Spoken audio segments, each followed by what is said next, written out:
এরই মধ্যে কিন্তু জরুরি বিভাগের ভিতরে চিকিৎসা নিচ্ছেন। আসলে একটি হৃদয় বিদারক ঘটনা।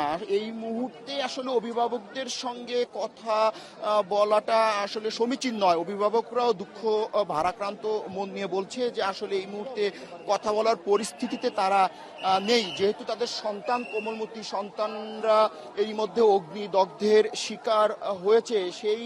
এই মুহূর্তে আসলে গণমাধ্যমে কথা বলার পরিস্থিতি। গালিব, ভিন্ন তথ্য যে এরই মধ্যে যখন আপনার সঙ্গে কথা বলছি, যুক্ত আছি সংবাদে, তখন কিন্তু রোগীর সংখ্যা বাড়ছে, বেশ উদ্বেগজনক হারে রোগীর সংখ্যা বাড়ছে। এরই মধ্যে অ্যাম্বুলেন্স কিন্তু ধীরে ধীরে হাসপাতালে প্রবেশ করছে। একটু বলে রাখি যে আসলে একটি দেহের 25 থেকে 26% পুড়ে গেলে সেই রোগীকে নিবিড় পর্যবেক্ষণ কেন্দ্রে নেওয়া হয় এবং তাকে সারিয়ে তোলা বেশ কষ্টসাধ্য হয়। চিকিৎসকগণ যথাসাধ্য কষ্ট করেন এবং চিকিৎসা প্রদান করেন, কিন্তু তারপরেও সেই রোগীকে বাঁচানো সম্ভব হয় না বলে কিন্তু চিকিৎসকরা আমাদেরকে কিন্তু বিষয়গুলো মাঝে মধ্যে জানান গণমাধ্যমে। সেই দিক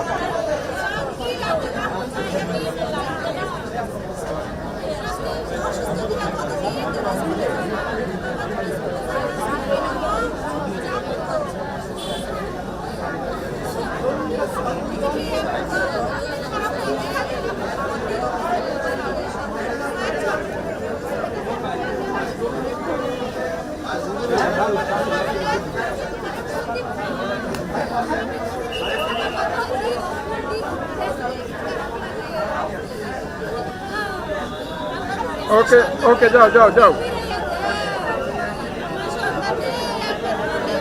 বলো।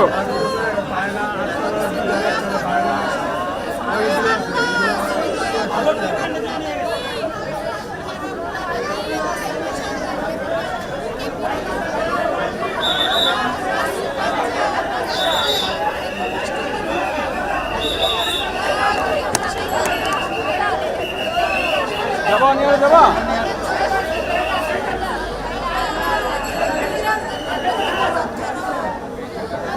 Yeah.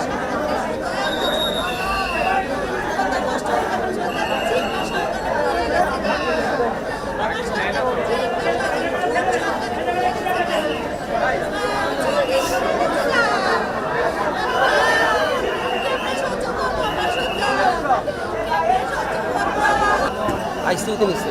ভাই ভাই চলে আসুন ভাই ভাই।